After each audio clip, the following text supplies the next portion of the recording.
அந்த ஆட்சிக்கு முடிவு கட்ட ஆரம்பம் அந்த புள்ளி செம்மொழி மாநாடு. பார்த்தீங்கன்னா குடும்பம், முதல் பொண்டாட்டி குடும்பம், ரெண்டாவது பொண்டாட்டி குடும்பம், அவனுக்கு புள்ள பேத்தி, இவனுக்கு புள்ள பேத்தி, எல்லாம் அலங்காரம் பண்ணி எல்லாம் 1/2 கிலோ 2 கிலோ 3 கிலோ தங்கத்தை போட்டு உட்கார்ந்து இருந்ததுங்க. அன்னைக்கு பார்த்தோம்.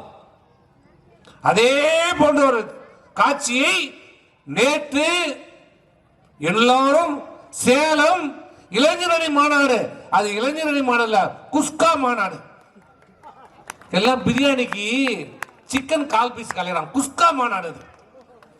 சொந்த கட்சிக்காரனே ஏமாத்திட்டான். பிரியாணி போடுறன்ட்டு குஸ்கா போட்டான். நான் சொல்ல, திமுக காரன் சொல்றான். பாத்தீங்கல்ல, எல்லாம் டிவிலையும் வீடியோலையும் அந்த வாட்ஸ்அப்ல பார்த்தோம்ல, அவனே சொல்றான் இதெல்லாம் படம் எடுங்க படம் எடுங்கன்றான். ஒருத்தவன் கொள்ளையடிச்சுட்டு போறான். அவன் அரிசியை கொள்ளடிக்கிறான், ஒருத்தன் தண்ணி பாட்டில கொள்ளடிக்கிறான், ஒருத்தன் எண்ணெயை கொள்ளடிக்கிறான், ஒருத்தன் கடுக கொள்ளடிக்கிறான், எல்லாத்தையும் கொள்ளடிக்கிறான். எப்படி இருப்பான்? தலைமை எப்படியோ அப்படிதான் தொண்டன்.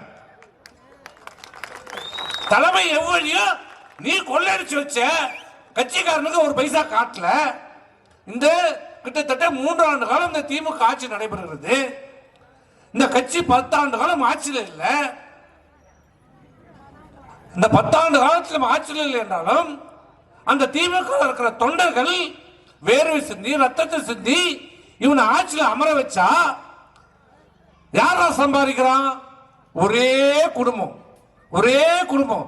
ஸ்டாலின், அவர் மனைவி துர்கா ஸ்டாலின், அவன் புள்ள உதயநிதி ஸ்டாலின், அவன் மருமக சபரீசன்.